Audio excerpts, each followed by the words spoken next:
الحمد لله نحمده ونستعينه ونستغفره ونؤمن به ونتوكل عليه ونعوذ بالله من شرور أنفسنا ومن سيئات أعمالنا من يهده الله فلا مضل له ومن يضلله فلا هادي له ونشهد أن لا إله إلا الله وحده لا شريك له ونشهد أن سيدنا ومولانا محمدا عبده ورسوله أما بعد فقد قال الله تبارك وتعالى في القرآن الكريم والفرقان الحميد فأعوذ بالله من الشيطان الرجيم بسم الله الرحمن الرحيم ومن يرد ثواب الدنيا نؤته منها ومن يرد ثواب الآخرة نؤته منها وسنجزي الشاكرين صدق الله العظيم وقال النبي صلى الله عليه وسلم التائب من الذنب كمن لا ذنب له او كما قال عليه الصلاة والتسلیم۔ میرے محترم بزرگوں اور عزیز ساتھیوں، اللہ تبارک و تعالیٰ کا بے انتہا کرم ہے و فضل ہے کہ اللہ تبارک و تعالیٰ نے ہم اور آپ کو اپنے پاک مکان میں بٹھا کر کچھ دیر دین کی بات کرنے اور سننے کا موقع نصیب فرمایا ہے۔ یہ اسی کا ہی کرم ہے، اسی کا ہی فضل ہے، ہمارا اس میں کچھ بھی کمال نہیں ہے۔ دیکھو میرے بھائیوں، اللہ تبارک و تعالیٰ نے ہم اور آپ کو جو دنیا میں پیدا فرمایا ہے یوں ہی بیکار نہیں پیدا فرمایا۔ آج کوئی انسان کوئی کام کرتا ہے، کوئی مزدوری کر رہا ہے تو اس کے پیچھے ضرور کچھ نہ کچھ مقصد ہے۔ بغیر کوئی مقصد کے کوئی آدمی کام نہیں کرتا ہے۔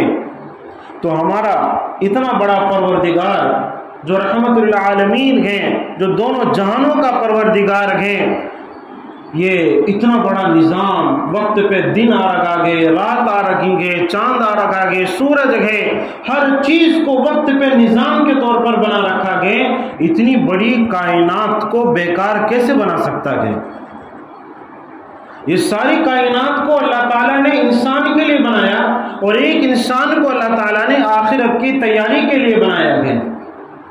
اب انسان کی ذمہ داری ہے کہ وہ اس دنیا میں آنے کے بعد اپنے اللہ کے حقوق کو وہ جانے، اپنے بندوں کے اور اللہ کے بندوں کے، اپنے رشتہ داروں کے وہ حقوق کو جان کر اس پر عمل کرنے والا بنے۔ اب ہم دنیا میں آئے گے، ہماری زندگی ایسی بیکار نہیں ہے، ہمارے اوپر اللہ تعالیٰ نے کچھ حقوق، کچھ ذمہ داریاں اللہ تعالیٰ نے عطا فرما رکھی ہیں۔ جب تک ہماری سانس میں سانس رہے گی، جب تک ہماری جان میں جان رہے گی، ہمیں چاہیے کہ ان حقوق کو ادا کرنا ہے۔ کچھ حقوق اللہ تعالیٰ کے ہیں، کچھ حقوق بندوں کے ہیں۔ حقوق بولتے ہیں حق ادا کرنا، کسی کی ذمہ داری کو ادا کرنا، اس کو بولتے ہیں حق بولتے ہیں، یعنی اس کو ادا کرنا ہمارے اوپر ضروری ہے۔ اگر نہیں کریں گے تو کل آخرت میں ہماری پوچھ ہوگی، کل آخرت میں اللہ تعالیٰ ہم سے پوچھیں گے۔ اللہ کا حق کیا ہے؟ اللہ کا حق جو ہے، اللہ تعالیٰ نے جن چیزوں کو کرنے کے لیے بولا اس کو کرنا ہے، جن چیزوں کو نکو کرو بولا نہیں کرنا ہے تو اس چیز سے ہمیں بچنا ہے۔ یہ اللہ کا حق ہے۔ اب اللہ کے حقوق میں نمازیں آتی ہیں، قرآن شریف کا پڑھنا ہے، رمضان کے روزے رکھنا ہے، صدقہ اور خیرات کرنا ہے، اللہ کے گھروں کی اور مدارس کی حفاظت کرنا ہے، دین کی حفاظت کرنا ہے، مال کا زکوٰۃ ہو تو زکوٰۃ وقت پہ ادا کرنا ہے۔ یہ سارے عبادتوں میں شامل ہیں، یہ سارے اللہ کے حقوق ہیں۔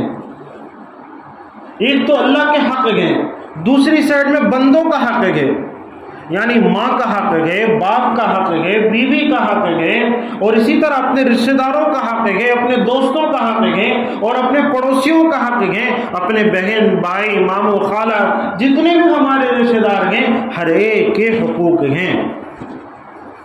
اب یہ دونوں کے حق کو ہمیں سنبھال کر کے دیکھ کر کے صحیح طریقے سے نبھا کر کے چلنا ہمارے لیے بہت ضروری ہے۔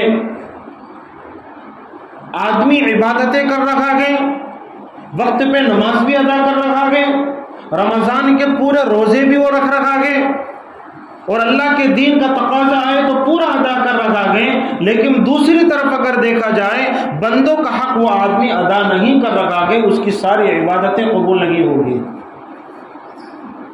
عبادتیں قبول نہیں ہوگی، بندوں کا حق ادا نہیں کر رہا ہے۔ اس طرح کئی صحابہ کے واقعات ہیں، کئی صحابی کے بارے میں فرمایا، اللہ نبی صلی اللہ علیہ وسلم سے پوچھا گیا، اے اللہ نبی صلی اللہ علیہ وسلم، فلاں شخص ہے جس کی زبان سے لوگ محفوظ نہیں ہیں، جس کی زبان سے آدمی محفوظ نہیں ہے، کسی کو بد اخلاقی سے پیش آتا گئے، کسی کو برا بھلا کہہ رہا گئے، بیوی کو پریشان کر رہا گئے، بچوں کو پریشان کر رہا گئے، کہ اس کی زبان سے، اس کے ہاتھ سے، اس کے پیر سے دوسرا آدمی سیف نہیں ہے، تو فرمایا اللہ نبی صلی اللہ علیہ وسلم نے، ایسا آدمی ہم میں سے نہیں ہے، فلیس منا، ایسا آدمی ہم میں سے نہیں ہے۔ کامل ایمان والا مسلمان تو وہ ہے جس کے ہاتھ سے، جس کی زبان سے، جس کے پیر سے ہر ایک کیا کہ سیف رکھے، سامنے والا سیف رکھے۔ من سلم المسلمون من لسانہ بیدہ، کہ مسلمان اس کی زبان سے، اس کے ہاتھ سے، سامنے والا مسلمان بالکل اپنے آپ کو مطمئن سمجھے، اطمینان ہو جائے، ارے بھائی یہ اچھا آدمی ہے۔ بعض مرتبہ ایسا ہوتا ہے کہ اس کی زبان سے لوگ بھاگتے ہیں، زبان سے لوگ بھاگتے ہیں کہ ارے بھائی اس سے لگا لیں گے تو پتہ نہیں کیا کیا بکے گا، اس سے رکھیں گے تو پتہ نہیں کیا کیا بولے گا۔ اللہ حفاظت فرمائے، اس زبان کی وجہ سے بہت لوگ نقصان میں رہیں گے۔ یہ زبان جو بغیر ہڈی کے اللہ نے بنائی، بہت لوگ نقصان میں رہیں گے۔ یہ ایسی خطرناک چیز ہے جو صرف ایک بار بول دے گی، لیکن نہ معلوم وہ بات سامنے والے کے دل میں کب تک دل میں چبھتی رہے گی، کوئی نہیں جان سکتا۔ کسی کو ہاتھ سے تھپڑ مار دیا تو درد 10 منٹ رہے گا، 15 منٹ درد رہے گا، ختم ہو جائے گا، لیکن زبان سے نکلی ہوئی بات کسی کے دل میں چبھ گئی، وہ زندگی بھر کبھی بھی نہیں نکلتی ہے۔ آج ہمارے رشتہ داروں میں، ہمارے معاشرے میں، ہمارے خاندانوں میں جتنے بھی لڑائی جھگڑے ہیں، جتنے بھی نفرتیں ہیں، یہ ساری کی ساری زبان سے ہیں۔ اسی لیے اللہ نبی صلی اللہ علیہ وسلم نے فرمایا، من صمت نجا، جو خاموش رہا وہ کامیاب ہو گیا، جو خاموش رہا وہ کامیاب ہو گیا۔ آج جگہ جگہ ادھر کی باتیں ادھر، ادھر کی باتیں ادھر، ادھر کی غیبت ادھر، ادھر کی چغلی ادھر کرنا، اور آدمی جا کر کے گالیاں دینا، اور آدمی جا کر کے اپنی زبان سے برا بھلا کہنا، یہی چیز آج رشتہ داروں میں دراڑ پیدا کر رکھی ہے۔ اللہ، کیا زمانہ آ گیا ہے۔ یہی وہ زبان ہے جس کی وجہ سے بیٹا باپ کو دیکھنے کو تیار نہیں، اور اسی طرح بیٹا باپ کو دیکھنے کو تیار نہیں، ماں بیٹے کو دیکھنے کو تیار نہیں، بیٹا ماں کو دیکھنے کو تیار نہیں ہے، جبکہ یہ ایسا خونی رشتہ ہے، یہ ایسا خونی رشتہ ہے۔ چوٹ اگر بیٹے کے انگلی کو لگے گی تو باپ بھی پریشان ہونا چاہیے، ماں بھی پریشان ہوتی ہے، بلکہ ہوتی ہے، لیکن بچے کے اندر وہ چیز نہیں ہے۔ ایسا کیوں ہو رہا ہے کہ آج ہمارے اندر سے اخلاق بالکل ختم ہوتے ہوئے جا رہے ہیں، جبکہ حقوق العباد میں سے ہے۔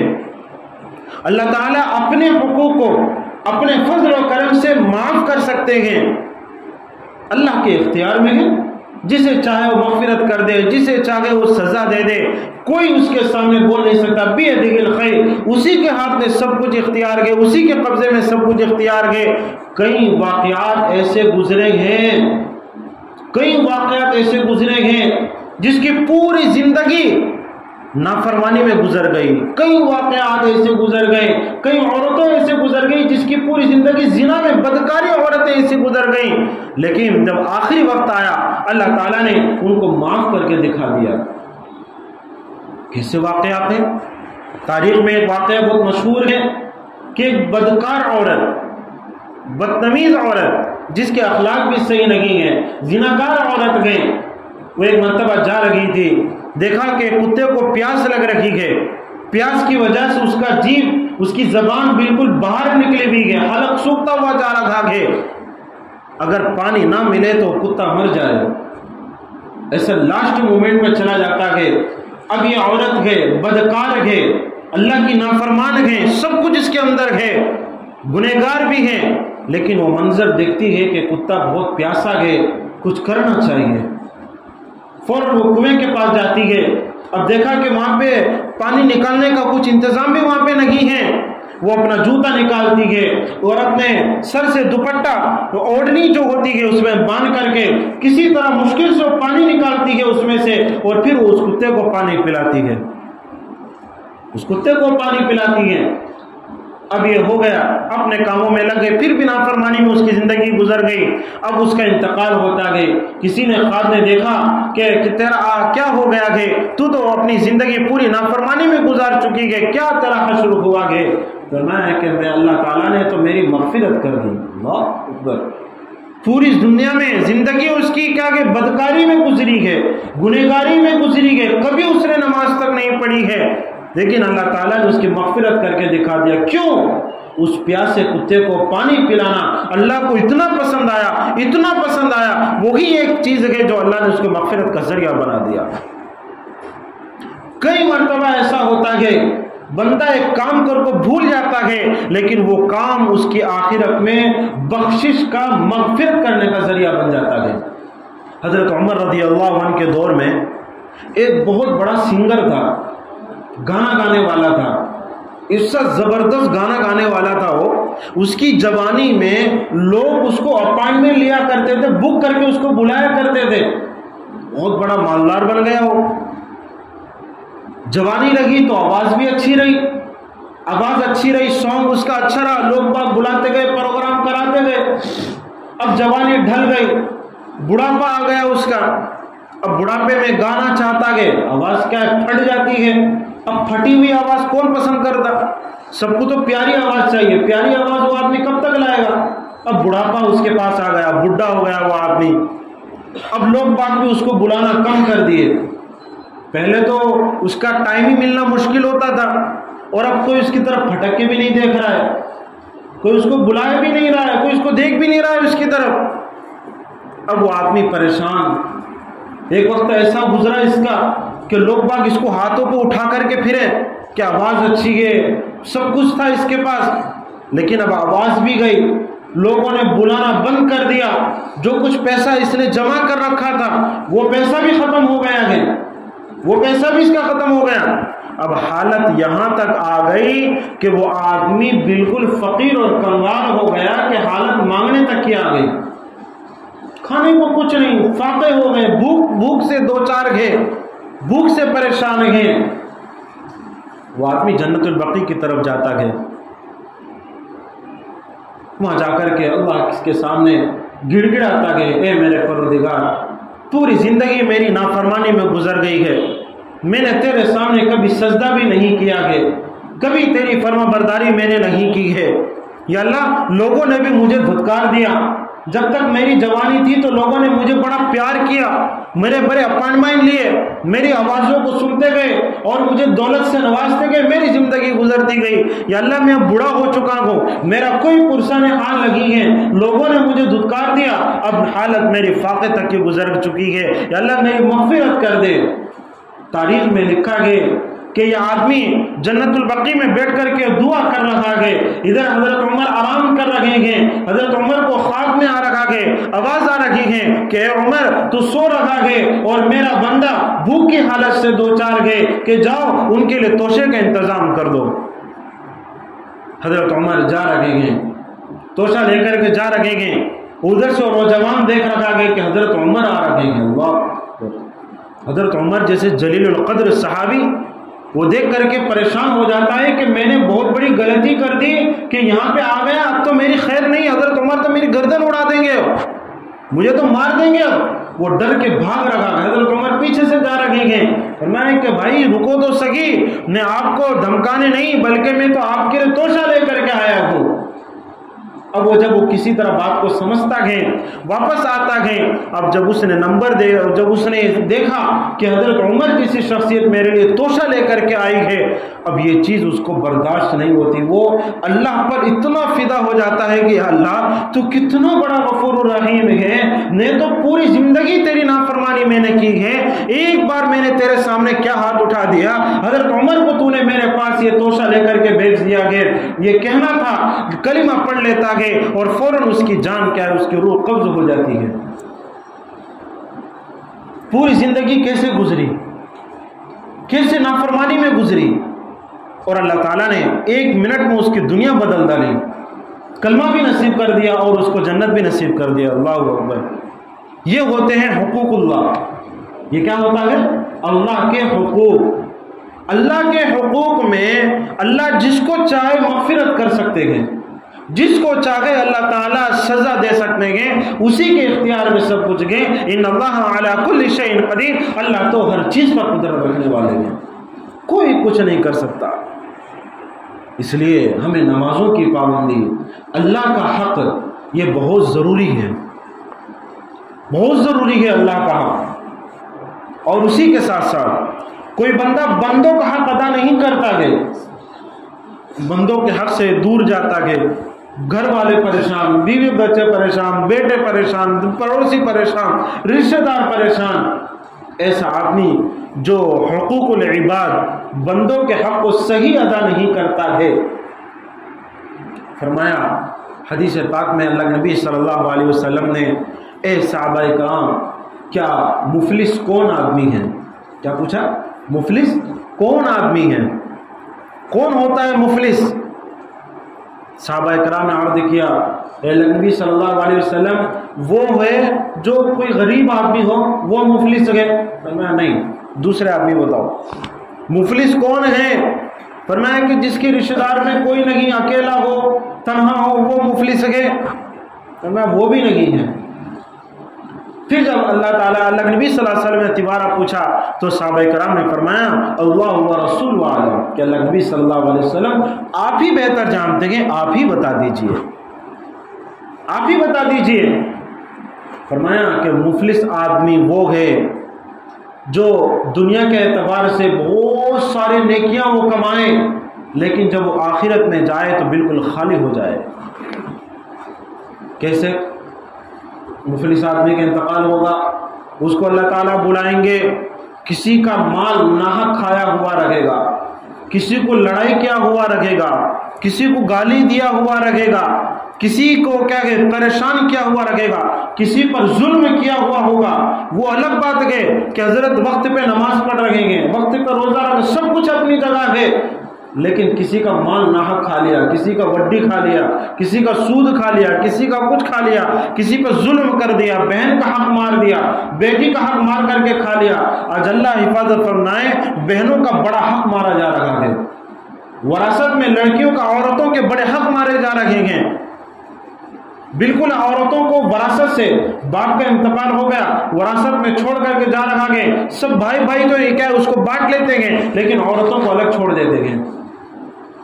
وراثت کے مال کا بھی اللہ تعالیٰ نے پورا سسٹم بنا رکھا ہے، کس کو کتنا آئے گا، کسی کے سوچنے سے کچھ نہیں ہوتا کہ یہ نہیں کہ بڑا بھائی اتنا رکھ لے گا، چھوٹا اتنا رکھ لے گا، چھوٹی کو اتنا دے دیں گے، کسی کے بولنے سے کچھ نہیں ہوگا۔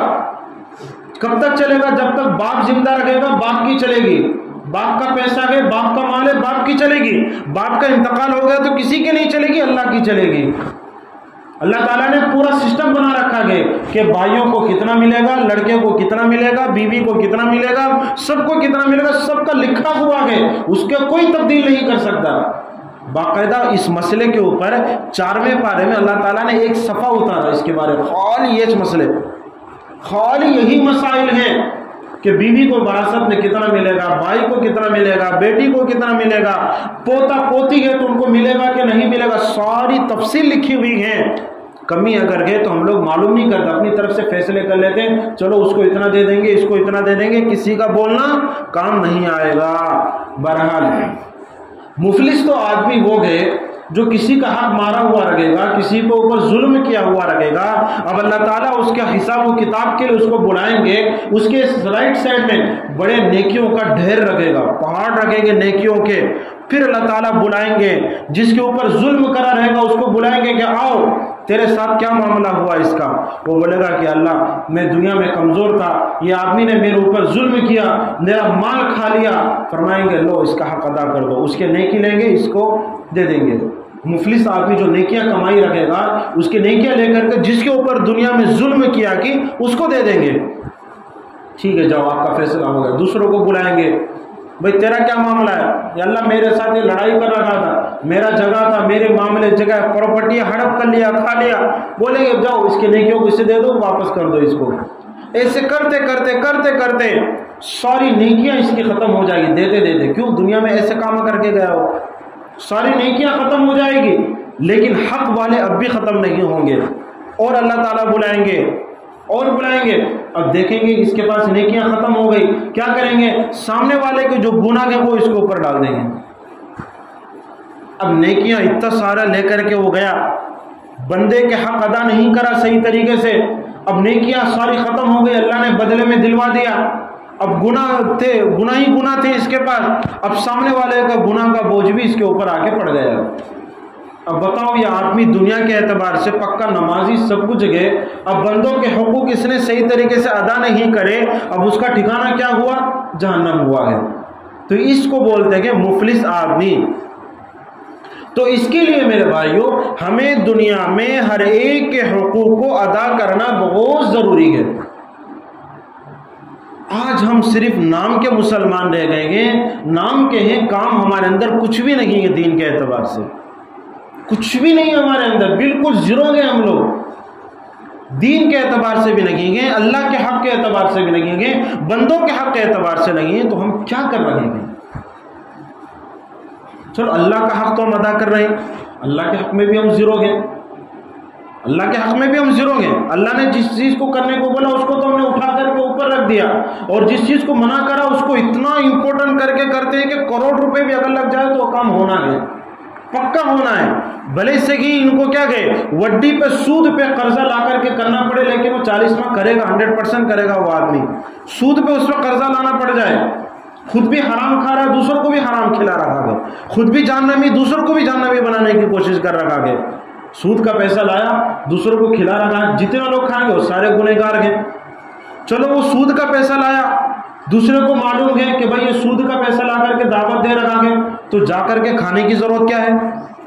ایک ٹائم میں دال چٹنی کھا لیں گے تو کیا بگڑ جائے گا ہمارا؟ بریانی کھانا ضروری ہے جا کر کے۔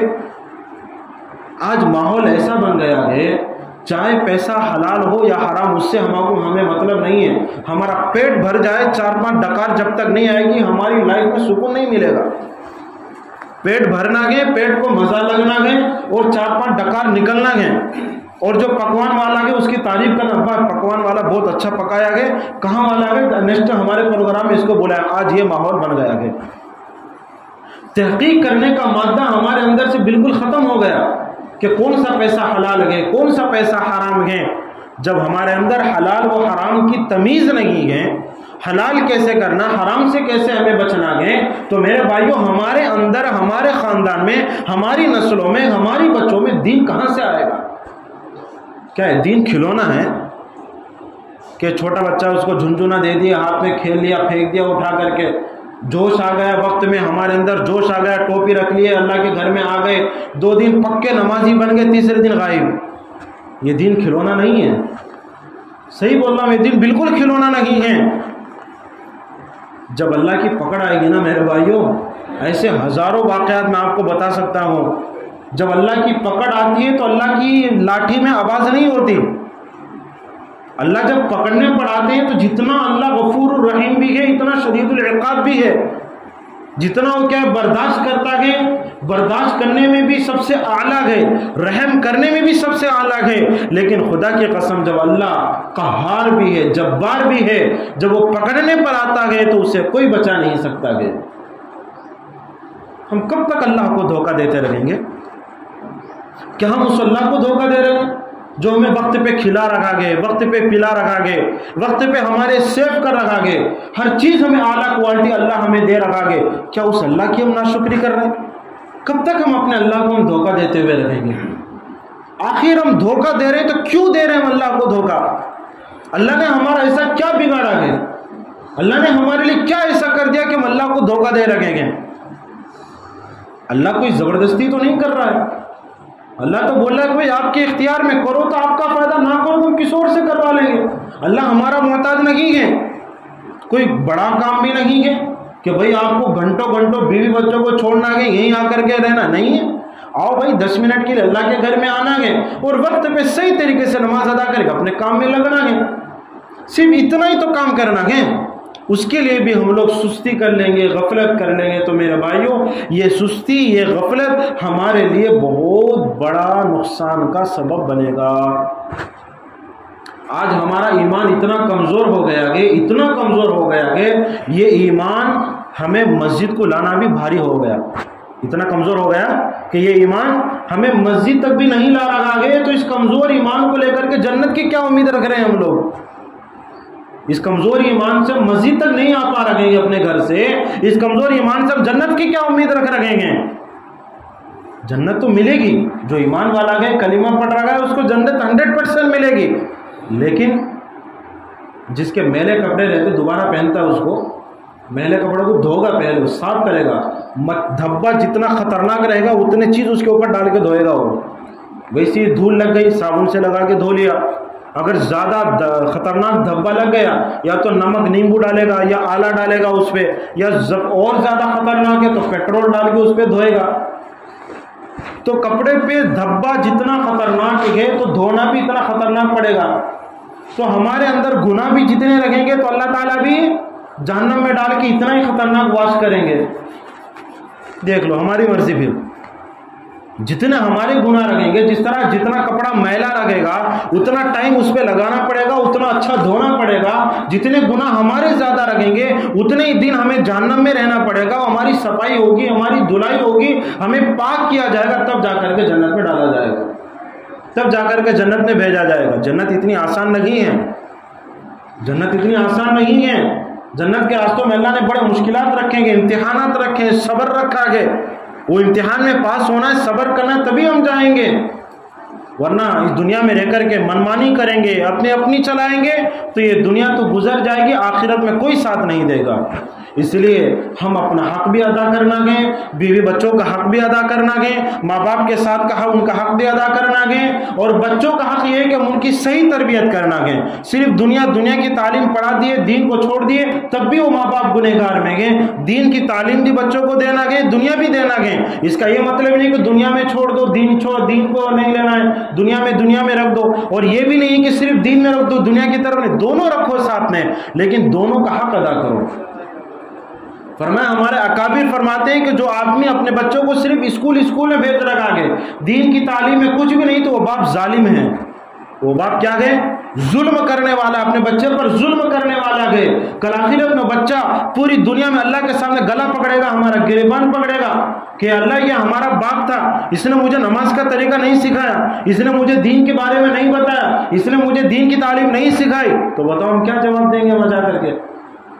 یہ دنیا بڑا نظام ہے، اس کا بڑا سسٹم ہے، یہ نہیں کہ جوش میں آ گئے ہم کر لیے پھر بعد میں ٹھنڈے پڑ گئے، یہ نہیں ہے۔ دین اعتدال کا نام ہے، دین میانہ روی کا نام ہے، اوسط کا نام ہے، درمیانی چلن کا نام ہے۔ ہمیں استقامت کے ساتھ اللہ کی باتوں کو مان کر کے چلنا ہے، اور اللہ کے حقوق کو ادا کرنا ہے، بندوں کے حقوق بھی ہمیں پابندی سے ادا کرنا ہے۔ اللہ کے حق کو، بندوں کے حقوق کو جب ہم ادا کریں گے تبھی ہماری زندگی میں سکون آئے گا، ورنہ میرے بھائیوں آج کے دور میں 90% مسلمان گھروں میں پریشان ہیں۔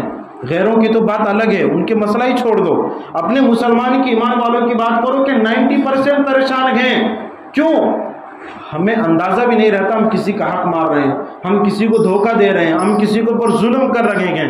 ایسا کئی گھروں میں چل رہا ہے، اللہ ہماری حفاظت فرمائے۔ اچھے گھروں میں چیزیں ہو رہی ہیں، اچھے گھروں میں چیزیں ہو رہی ہیں، جن کے گھر میں آنے سے بیوی پریشان، ماں پریشان، باپ پریشان ہیں، جن کے اخلاق اتنے بد اخلاق ہیں، سارے رشتہ دار پریشان ہیں۔